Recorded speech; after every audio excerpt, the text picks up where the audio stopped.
साहब जी, मैं सभी भाइयों बहनों बेटा बेटी माता पिता को भक्तिमती की सत्साई। तो आज हम सुनेंगे संत रामपाल जी महाराज की सत्संग में सभी भाई बहन मिलजुल करके इस धरती पर कबीर परमात्मा के रूप में अवतार लिया संत रामपाल जी महाराज ने, और उसकी अमृतवाणी में सभी भाई बहन बेटा बेटी माता पिता मिलजुल कर सुनते हैं सत्संग। सत साहिब जी को तो देवता भी तरस रहे हैं जो तुझे प्राप्त हुआ है, और तू इससे क्यों उगलाता है, यानी इससे क्यों छक लिया। अब इससे दुखी होकर तू इसको नाश करने जा रहा है। इससे अच्छा कोई संत तलाश कर, भक्ति कर, पूर्ण संत की खोज कर। अब यहाँ इन जालिमों ने क्या जुल्म कर रखा है, ये नकली संतों ने, ये असली संत तक जाने नहीं देते। जगह जगह इन ठगों ने अपनी दुकानें खोल ली। ना इनको कह का पता, ना भगवान का पता, ना भक्ति का ज्ञान, और लंबे चौड़े आश्रम बना लिए और ऐसी मार्मिक बातें लिख दी। सचखंड की सड़क, वो तरह का सचखंड सतलोक की सड़क माने सीधा रास्ता, पक्की, जिसमें कोई बाधा ना हो। तो श्रद्धालु तो फिर जाएगा भाई, जिसको रोग है, जिसको चाह है परमात्मा की, वहां जा फंसे नकलिया के पास। पूर्ण मोक्ष मार्ग इसी आश्रम में प्राप्त होता है। इस तरह के पता नहीं कितने संत बने हुए। तो ये सबसे बड़ा काल का जाल है, ये नकली संतों का होना। तो कहने का भाव ये है कि देवता भी इस मनुष्य शरीर को तरफ रहे होते हैं कि कभी मानव शरीर मिले, पूर्ण संत खोज करूं और भक्ति करूं। जैसे आप हाथी को देखते हो, हाथी ऐसे सिर मारता चलता है। अब हाथी को नेक्स्ट जीवन, अगला जीवन दिखाई देता है कि इसके बाद मैं के बनूंगा, गधा बनूंगा या कुत्ता बनूंगा या सुअर बनूंगा या मानव बनूंगा। तो सिर मारता चलता है। इस समय सिर मारता है जब वो पकड़ दिया जाता है, जब वो किसी मनुष्य के काबू आ जाता है, उसके ऊपर बैठ के इतना लंबा छुरा लेकर, अंकुश लेकर बैठ जाता है, उसको सीधा ठोकर जब बकवाद करते, तो तब वो सिर मारता चलता है ना। खड़ा खड़ा भी सिर मारता रहता है। अब वो ये सोचता है वह बड़ा फंसा है, बहुत फंसा मैं, और जय इब का मनुष्य शरीर मिल गया तो पूर्ण संत की, पूर्ण परमात्मा की भक्ति करूंगा। पूर्ण संत की खोज करके और सही भक्ति करके अपना पीछा छुड़वाऊंगा।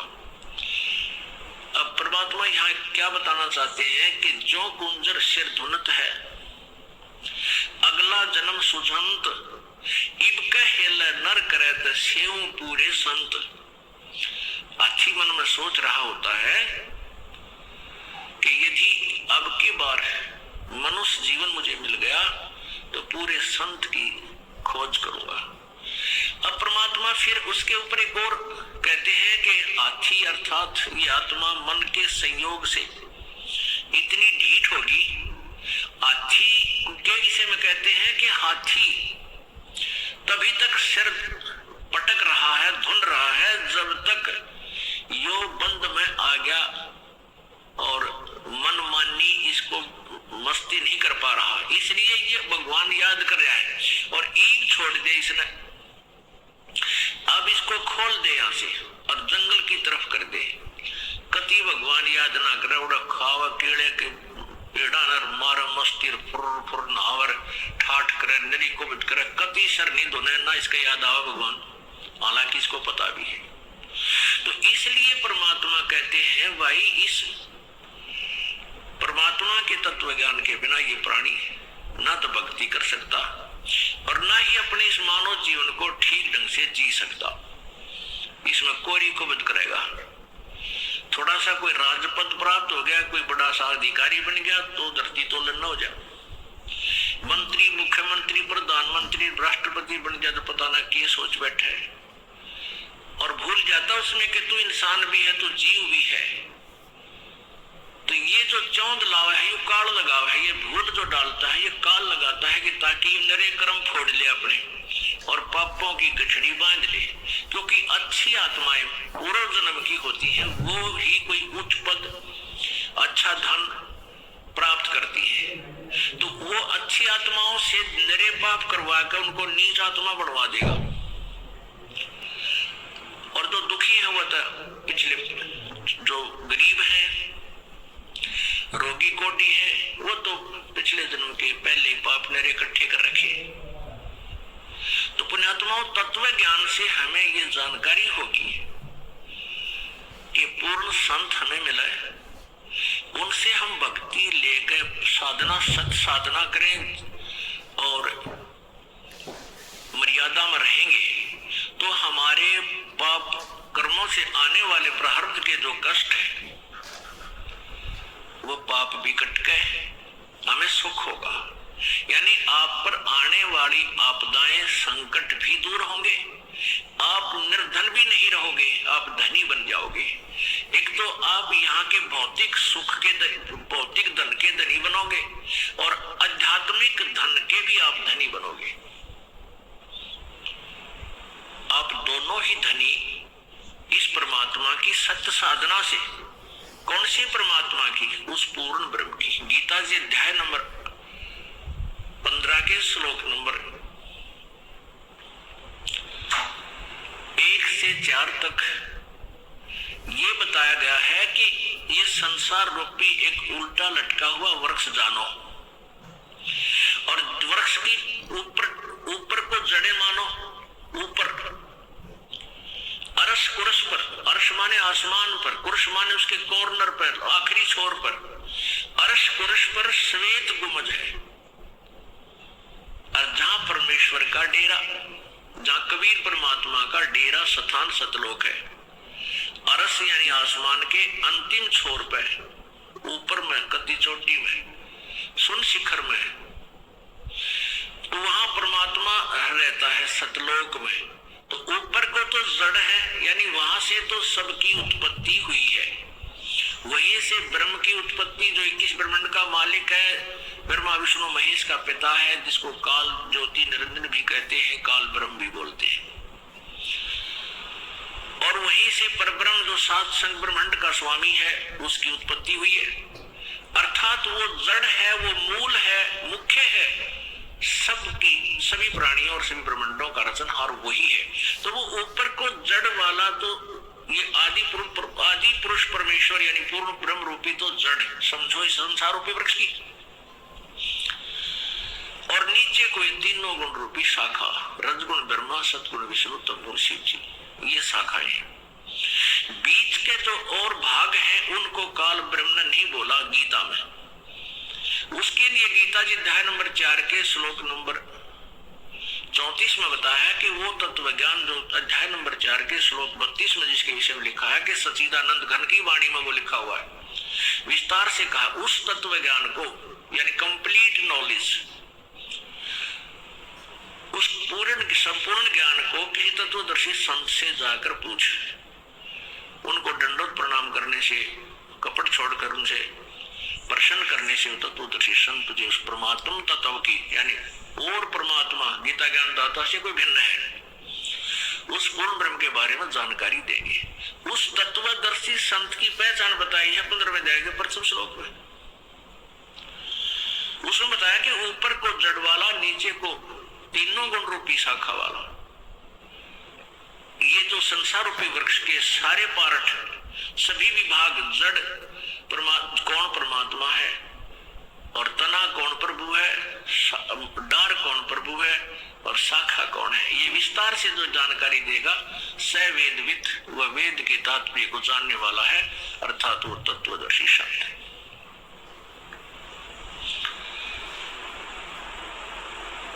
पुण्यात्माओं, परमेश्वर स्वयं आए थे।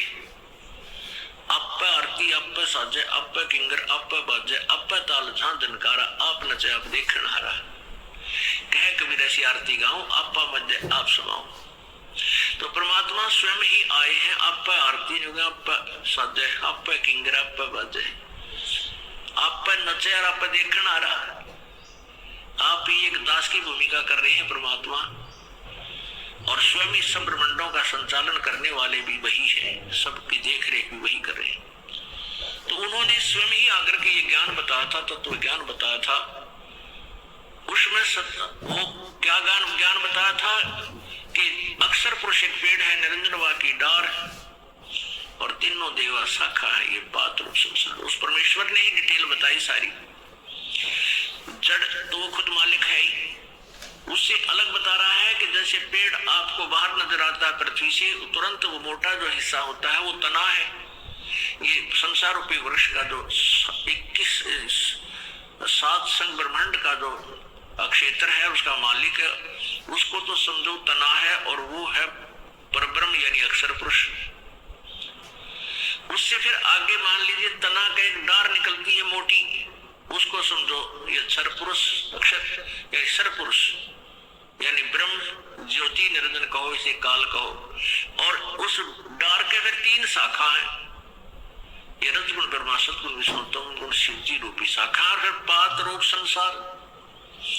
इस विस्तार से जो बताएगा स वेदविद, वो तत्वदर्शी संत है। तो तत्वदर्शी संत की खोज करने के बाद उस परम पद परमेश्वर की खोज करनी चाहिए। जो तत्वदर्शी संत आपको मिल जाए, उसके पश्चात गीता जी अध्याय नंबर 15 के श्लोक 4 में कहा है कि तत्पश्चात परमात्मा के उस परमेश्वर के उस परम पद की खोज करनी चाहिए, जहां जाने के बाद फिर संसार में लौटकर प्राणी कभी नहीं आता। और जिसने सारे ब्रह्मांडों की रचना की है, जिस भगवान ने, और गीता ज्ञानदाता कहता मैं भी उसी की शरण में हूं, उसी की भक्ति करनी चाहिए। गीता जी अध्याय नंबर 18 के श्लोक नंबर 62 में कहा कि अर्जुन तू सर्व भाव से उस परमेश्वर की शरण में जाओ, जिसकी कृपा से तू परम शांति और शाश्वत स्थान अर्थात सनातन परम धाम को यानी सत्य लोक को प्राप्त होगा। वहां जाने के बाद फिर कभी जन्म मृत्यु नहीं होगी। वहां जाने के बाद प्राणी कभी लौटकर संसार में नहीं आते। 15वें अध्याय के 4थे श्लोक में स्पष्ट किया है।